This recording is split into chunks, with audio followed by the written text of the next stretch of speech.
기도하겠습니다. 오늘도 일하시는 하나님 아버지, 주님께서 주신 이 아침에 감사합니다. 내가 쉴 때에도 주님은 쉬지 않고 나를 위해 일하시니 감사합니다. 내가 일할 때에는 나보다 먼저 일하여 주시니 감사합니다. 나의 열심은 때로 좋지 않은 열매를 맺기도 하지만 주님은 언제나 온전한 열매를 거두십니다. 주님께 모든 것을 맡기오니 일하시고 인도하여 주시옵소서. 오늘도 주님께서 만드신 모든 환경을 인해 감사합니다. 나의 마음에 들지 않더라도 주님을 신뢰함으로 감사하게 하시고 내 생각이 주님의 생각보다 나으리라는 교만을 버리게 하시며 주님께서 주신 모든 것에 감사하는 믿음을 허락하여 주옵소서. 예수님의 이름으로 기도합니다. 아멘. 우리 다 함께 찬송가로 찬양하겠습니다.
로마서 6장 10절 11절입니다. 그가 죽으심은 죄에 대하여 단번에 죽으심이요 그가 살아계심은 하나님께 대하여 살아계심이니 이와 같이 너희도 너희 자신을 죄에 대하여는 죽은 자요 그리스도 예수 안에서 하나님께 대하여는 살아있는 자로 여길지어다. 아멘. 오늘 성경 본문은 예수 그리스도께서 십자가에서 우리를 위하여 죽으시고 다시 사신 그 이유에 대해서 오늘 성경 본문은 우리에게 말씀하고 있습니다. 여러분 정말 놀랍지 않습니까? 예수님께서 십자가에서 저와 여러분들을 위하여 십자가에서 예수 그리스도께서 죽으시고 그리고 다시 사신 그 이유가 무엇인가? 놀라운 이유가 나오는데 우리 그런 의미로 오늘 본문 우리 로마서 연장선에 있는 로마서 6장 4절의 말씀을 우리 함께 읽어보도록 하겠습니다. 예수 그리스도께서 나를 위하여 십자가에 죽으시고 다시 사신 그 이유, 로마서 6장 4절입니다. 그러므로 우리가 그의 죽으심과 합하여 세례를 받음으로 그와 함께 장사되었나니 이는 아버지의 영광으로 말미암아 그리스도를 죽은 자 가운데서 살리심과 같이 우리로 또한 새 생명 가운데서 행하게 하려 함이라. 이유가 무엇입니까? 저와 여러분들로 하여금 새 생명, 우리에게 새 생명 주시려고 또 이 새 생명 붙잡고 그 새 생명 가운데 살아가라고 주님께서 나를 위해 십자가에 죽으시고 다시 사셨다. 성경은 말씀하고 있습니다. 그렇다면 여러분 새 생명 가운데 살아가는 것이 무엇을 의미하는가라고 하는 질문을 오늘 우리는 이 성경 본문 속에 던지고, 또한 새 생명 가운데 살아갈 때 우리의 삶 속에 일어나는 그 놀라운 변화의 정체는 무엇인가 하는, 여러분, 새 생명 가운데 살아간다. 이때 우리의 삶 속에 일어나는 놀라운 변화, 이 변화는 무엇인가라고 하는 질문도 오늘 우리는 이 성경 본문 속에 던질 때, 두 번째로 우리를 계속 죽은 자로 여기고 살아야 한다라고 하는 것입니다. 우리가 이 새 생명 설교 시리즈가 우리 지난 금요일 그리고 월요일에 걸쳐서 이 설교 시리즈가 이제 2일째로 진행되고 있습니다. 그러니까 나는 죽은 자다. 뭐에 대하여 죽은 자인가? 새 생명 가운데 살아가기 위해서 죄에 대하여 나는 죽은 자다. 왜냐하면 예수 그리스도께서 십자가에서 내 모든 죄를 짊어지시고 십자가에서 내 죄로 인해 죄를 끌어안고 예수 그리스도께서 죽으셨습니다. 그때 저와 여러분도 죽었다. 왜냐하면 예수 그리스도께서 내 죄를 짊어지시고 십자가에서 죽으셨잖아요. 내 모든 죄를 여러분 없애주시고, 그래서 하나님께서 나를 의롭다 해주십니다. 한 번도 죄짓지 않은 것처럼. 그래서 우리의 죄를 용서해 주시고 우리를 자녀로 삼아 주셨다면, 나는 죄에 대하여 반응하지 않는 죄에 대하여 죽은 자다 말씀을 드렸습니다. 이때 우리는 새 생명 가운데 살아갈 수 있다 말씀을 드렸죠. 근데 한 걸음 더 나아가 오늘 이 성경 본문은 계속 죽은 자로 여기고 살아야 한다라고 하는 것입니다. 성경은 그리스도인들이 죄에 대해서 죽은 사실을 알아야 할 뿐만 아니라 죽은 자로 여기며 살아야 한다. 우리 로마서 6장 11절의 말씀을 함께 읽겠습니다. 로마서 6장 11절입니다. 이와 같이 너희도 너희 자신을 죄에 대하여는 죽은 자요 그리스도 예수 안에서 하나님께 대하여는 살아있는 자로 여길지어다. 여기 보시면 여길지어다. 그래서 죄에 대하여 죽었다라고 하는 사실을 첫 번째로 알고, 두 번째로 여길지어다, 이 단어가 중요합니다. 이 여길지어다라고 하는 단어는 account, accounting. 이 미국에서 이 계좌를 개설하잖아요. 왜냐하면 카드도 발행해야 되고 또 현금 카드도 발행해야 되고, 그래서 미국에서는 이 통장을 개설해야 됩니다. 그래서 이 통장을 개설하면 항상 나에게 남은 그 잔액이 얼마인가, 이 중요하지 않습니까? 이 남은 잔액이 어카운트입니다. 어카운트. 여길지어다. 이 여길지어다는 어카운팅. 성경학자들은 여길지어다, 이것이 본래 회계학에서 사용하는 용어인데 이것은 계산하다라고 하는 뜻이다라고 하는 것이죠. 다시 말하면 죄에 대하여 죽은 자로 여기며 살아라. 죄에 대하여 죽은 자처럼 계산하고 살아라. 죽은 자로 계산하고 살아라. 죽은 셈 치고 그렇게 살아라 라고 하는 것입니다. 왜냐하면 이 죄라고 하는 것은 오늘 저와 여러분들을 지배하려고 하는 이러한 경향이 있기 때문이다라고 하는 것이죠. 여러분, 사실 우리가 죄에 대하여 죽은 자인 것을 알아라, 먼저. 근데 안다라고 하니까 여러분, 내가 그렇게 다 할 수 있다 그렇게 생각하는데요, 사실 그렇지 않습니다. 이 죄라고 하는 것은 굉장히 무서워요. 내가 죄에 대하여 죽었다라고 하는 사실을 안다고 해서 끝나는 것이 아니다라고 하는 것이죠.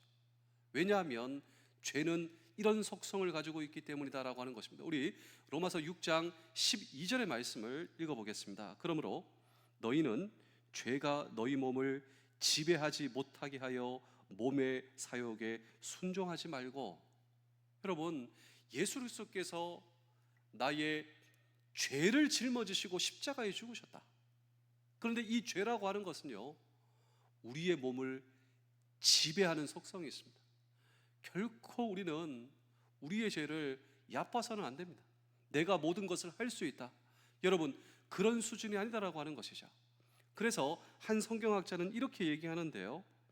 죄가 우리의 입법부, 행정부, 사법부를 지배한다. 여러분, 나라고 하는 이런 인생과 이 존재에는요, 여러분 사실 입법부, 행정부, 사법부가 있는 것이죠. 근데 죄라고 하는 것은 내 모든 것을 지배한다. 죄가 나의 입법부, 행정부, 사법부를 지배한다. 그런데 그렇게 놓아두어서는 안 된다라고 하는 것이죠. 죄는 우리로 죄에게 순종하게 만드는, 여러분 실감나지 않습니까? 죄가 우리를 순종하게 만들어요. 그런데 그렇게 해서는 안 된다. 죄에 지배받아서는 안 된다. 그래서 우리가 죄에 대하여 죽은 것을, 이 사실을 알려면, 그렇다면 그 사실을 사실대로 의식화하고 생활화하는 일에 계속 깨어 있어야 한다라고 하는 것입니다. 내가 죄에 대하여 죽었다. 그리고 이 사실을 의식화, 생활화해야 하는데, 만약 내가 죄에 대하여 죽은 것이 실감나지 않는다, 나는 죄에 대하여 자유하지 못하다. 내가 계속해서 죄에 얽매여 있다. 그렇다면 내가 죽었다라고 하는 사실을 의식화, 생활화하는 일에 실패하고 있다라고 하는 것이죠. 그래서 우리가 이 죄에 지배당하지 않고 죄에 대하여 자유한 인생, 그리고 내가 죽었다라고 하는 사실을 알고, 그리고 이것을 계속 죽은 자로 어카운팅, 죄에 대하여 여러분 우리가 죽은 셈 치고 살기 위한 이 성경의 놀라운 교훈이 이제 나오게 되는데, 그것이 바로 여러분 세례입니다. 세례. 여러분 세례가 놀라운 주님의, 여러분 저와 여러분들을 향한 놀라운 축복의 도구입니다. 이 죄에 대하여 우리로 하여금 자유한 이 삶을 주시기 위해서, 우리는 사실 내 스스로가 출발해서 죄에 대하여 자유한 삶을 살기가, 여러분 죄는 지배하는 속성이 있기 때문에 여러분 나라고 하는 존재가 이 죄에 대해서 승리하기란 불가능하죠. 그래서 주님께서 우리를 도와주시기 위해서 저와 여러분들이 주신 놀라운 이 축복의 선물이 바로 세례다라고 하는 것입니다. 세례. 오늘 저와 여러분 세례 받으셨죠? 혹시 오늘 이 예배에 참석하신 분들 가운데 세례를 받지 못하셨다면 주님께서 우리에게 주시는 놀라운 축복의 선물, 이 도구를, 이 세례를 받으셔야 합니다. 왜냐하면 한번 보실까요? 어떤 분들은 약식으로 받으셨고 어떤 분들은 정말 세례를 받으신 분이 있는데, 한번 생각해 봤으면 좋겠습니다. 이 세례는 베프티즘, 우리가 물속에 들어간다라고 하는 것이죠. 왜 물속에 들어가냐? 물속에 들어가는 것은 무엇을 뜻하는가? 장례식을 뜻합니다. 장례식.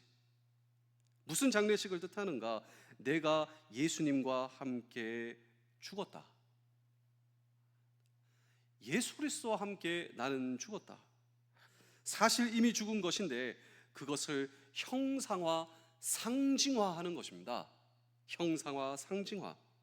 그런데 물속에만 들어있는 것이 아니라 나오는 것이죠. 이것은 또 무엇을 뜻하는가? 그렇습니다. 부활식을 뜻한다라고 하는 것입니다. 우리가 어제 부활 예배, 우리가 4월 20일 우리가 부활절 예배를 드렸지 않습니까? 그런데 우리의 인생 속에 세례, 내가 주님과 함께 물속에 들어갔다, 장례식, 또 주님과 함께 나온다, 주님과 함께 부활하였다, 주님과 함께 살았다. 그래서 로마서 6장 4절 5절을 연속해서 읽어보실까요? 그러므로 우리가 그의 죽으심과 합하여 세례를 받음으로 그와 함께 장사되었나니 이는 아버지의 영광으로 말미암아 그리스도를 죽은 자 가운데서 살리심과 같이 우리로 또한 새 생명 가운데서 행하게 하려 함이라. 만일 우리가 그의 죽으심과 같은 모양으로 연합한 자가 되었으면 또한 그의 부활과 같은 모양으로 연합한 자도 되리라. 할렐루야. 그렇습니다. 근데 이 세례라고 하는 것은 평생 한 번 받는 이례적 사건이죠. 우리가 세례를 두 번 받지 않습니다. 한 번 받으면 끝나는 사건이에요. 여러분 세례 언제 받으셨습니까? 전 중학교 때 세례를 받은 거예요. 평생 한 번 받는 이 세례라고 하는 사건, 일회 사건. 그런데 세례 받은 내용은 한 번 받으면 끝나는 것이 아니라 계속 기억해야 한다라고 하는 것입니다. 의식화, 생활로 하는 것. 나는 죄에 대하여 죽었어. 이것을 어카운팅, 죽은 셈 치고 살아라. 죄는 지배하는 속성이 있지 않습니까? 내가 죄에 대하여 이길 수 있는 방법은 없습니다. 죄는 우리를 지배하려고 하는, 우리가 얼마만큼 그렇게 살아왔습니까? 패배적인 삶, 죄에 대하여 죄에 굴복하는 삶. 과연 죄를 이길 수 있을 것인가? 그래서 주님께서 우리에게 세례라고 하는 선물을 주셨어요. 나는 죄에 대하여 죽었다, 물속에 들어갔다. 주님과 함께하는 장례식, 주님이 십자가에서 죽으셨고 그때 나도 죽었다. 내가 세례 받을 때 나도 죽었다. 나의 장례식이자 끝나는 것이 아닙니다. 물속에서 나올 때 주님과 함께하는 나의 부활식. 그래서 이 시리즈 설교에서 내일은요, 우리 하나님께서 기뻐하신 일의 산자요, 나를 지배하려고 하는 이 죄에 대하여 죽은 자다라고 하는 사실을 알아라. 한 걸음 더 나아가 죽은 셈 치고 살아라. 의식화, 생활화, 나에게 주신 이 세례의 놀라운 의미를 붙잡고 날마다 죄에 대하여 죽은 자요, 하나님께서 기뻐하신 일의 산자다, 계속 기억시켜야 하는 것. 나는 죽었어, 나는 다시 산 거야. 이것을 계속해서 자신에게 의식화되어야 하는 이 날마다의 삶에서 우리에게 의식화될 때, 그렇습니다, 성경의 약속이지 않습니까?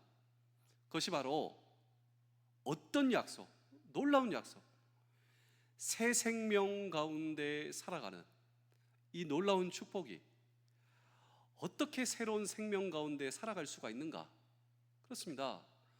예수 그리스도께서 십자가에서 나를 위해 죽으신 이유, 그리고 예수 그리스도께서 죽으셨지만 다시 사신 이유, 오늘 성경은 그 이유가 있다고, 저와 여러분들로 하여금 새 생명 가운데 살아가는 삶, 도대체 새로운 생명 가운데 살아가는 이 삶의 본질은 무엇인가? 나는 어떻게 새로운 생명 가운데 살아갈 수 있을 것인가? 그렇습니다. 죄에 대하여 죽은 자요, 그리고 내가 죄에 대하여 죽었다라고 하는 사실을 의식화, 생활화, 그리고 이것을 우리에게 놀라운 축복으로 주시기 위해서 나에게 세례라고 하는 선물을 주셨구나. 이 놀라운 세례의 축복을 붙잡고 죄에 대하여 죽은 자, 하나님께서 기뻐하신 일에 대하여 산 자로 평생 살아가실 수 있기를 주의 이름으로 축복합니다. 제가 마지막으로 한 편의 이야기를 들려드리고 오늘 설교를 마치겠습니다. 여러분, 우리 한국 교회에, 한국 초대교회 시절 유명한 목사님 가운데 김익두 목사님이 계셨는데요, 여러분 혹시 들어보셨습니까? 아주 유명하죠. 저는 옛날에 이 목사님 이야기를 많이 들었습니다. 이분은 소위 건달 목사님, 그러니까 건달을 하면서 목사님도 하셨다, 이것이 아니라 목사하기 전에 유명한 건달이었어요. 그러니까 전국구 건달. 이 김익두라고 하는 이름만 들으면 사람들이 치를 떠는, 그러니까 최악의 건달, 그 건달이 바로 김익두였습니다. 그런데 이 인간 김익두, 건달 김익두에게 찾아오신 예수 그리스도, 무슨 일이 일어났는가? 네, 새 생명 가운데 살아간다. 그도 복음을 만났습니다. 복음이란 무엇인가? 예수 그리스도께서 나를 위해 십자가에서 죽으시고 다시 사신 이유가 있다. 그것은 바로 나로 하여금 새 생명 가운데 살아가게 하려 함이라. 새 생명 가운데 살아가는 것이 무엇인가? 나는 죄에 대하여 죽은 자다라고 하는 사실을 첫 번째로 알아가는 것. 내가 죄에 대하여 죽었구나. 나는 죄에 대하여 반응하지 않는. 왜냐하면 죽은 자 시체는 움직이지 않습니다. 반응하지 않습니다. 마찬가지로 나라고 하는 존재는 죄 짓는 일에 반응하지 않는다. 그리고 한 걸음 더 나아가 죽은 셈 치고 어카운팅, 죽은 자로 여기며, 내가 세례를 받았는데 내가 주님과 함께 내가 물속에 들어가는 것은 나의 장례식이다. 나는 죄에 대하여 죽었다. 하지만 내가 물속에 나오는 것은 부활식, 하나님께서 기뻐하신 일에 대하여 산 자다. 이것이 바로 인간 기믹두 건달 기믹두를 변화시켜 그가 목사가 되었다라고 하는 것이죠. 그래서 이분이 남긴 많은 에피소드가 있는데, 예수 믿기 전에는 그냥 건달, 얼마나 또 주먹을 잘 썼는지요. 그러나 예수 믿고 나서 제일 먼저 한 일 중에 하나가 자기 부고장을 돌린 겁니다. 부고장. 사람들이 기믹두가 죽었네? 이렇게 좋은 일이 있을 수가 있나? 할 정도였으니 얼마나 그가 사람들에게 얼마나 많은 이런 상처와 아픔과, 아니 부고장을 보고 사람들이 기뻐하다니, 아, 이 기믹두가 죽었구나. 그래도 사람들이 반신반의하더래요. 근데 어느 날 보니까 기믹두가 돌아다니고 있거든요. 그래서 이 기믹두를 싫어하는 사람이 죽기는 뭘 죽어? 물 한 바가지를 이렇게 부었답니다. 그 라이벌 조직에서. 아니 죽기는 뭘 죽어? 부고장이 분명히 봤는데. 그런데 그 기믹두가 물을 털면서 일어나서 이렇게 얘기했다는 거예요. 기믹두가 죽었으니 망정이지. 기믹두가 죽었으니 망정이지. 제가 이 목사님의 일화를 보면서 제 스스로 이렇게 다짐하게 되었습니다. 내가 죽었으니 망정이지. 죽지 않았으면 내가 어떤 인생을 살아갈 것인가? 죄 짓는 일에 살아있는 자요. 반대로 여러분, 만약에 저와 여러분들이 죄 짓는 일에 살아있는 자가 되어 반응하여 우리의 남은 인생 죄 짓는 일에 열심, 하나님께서 기뻐하신 일에 반대로 죽은 자요. 원래 이것이 나라고 하는 존재, 모든 사람들, 죄에 대하여 지배당한 인생, 원래 이것이 우리의 존재입니다. 그러나 예수 그리스도께서 십자가에서 나를 위해 죽으시고 다시 사신 이유가 무엇인가? 이제 더 이상 죄에 대하여 반응하는 자가 아니라 죄에 대하여 죽은 자요. 하나님이 기뻐하신 일에 대하여 산 자. 이 얼마나 놀라운 축복입니까? 남아있는 평생 정말 새 생명 가운데 살아가는 여러분 살아있으나 죽은 자처럼 살아가는 것이 아니라 새 생명 가운데, 여러분 정말 이 놀라운 축복이 저와 여러분들의 인생의 축복 되실 수 있기를, 새 생명 가운데 살아가는 우리 모두 되실 수 있기를 주의 이름으로 축복합니다. 기도하겠습니다. 오늘도 나와 가족들의 인생에서 아름다운 열매를 거두고자 일하시는 주님을 믿습니다. 무엇보다 나의 자녀의 삶을 주님의 손에 올려드리기를 원합니다. 내 자녀이니 주님보다 내가 더 잘한다 교만하지 않게 하시고, 내가 더 좋은 보살핌을 줄 수 있다 착각하지 않게 하여 주시옵소서. 나의 자녀도 주님이 만드셨으니 주님의 것입니다. 주님께서 가장 선하고 아름다운 길로 인도하실 것을 믿습니다. 주님의 손에서 더 큰 은혜 가운데 자라나게 하시며 나의 주인 되시는 예수 그리스도의 이름으로 기도하옵나이다. 아멘.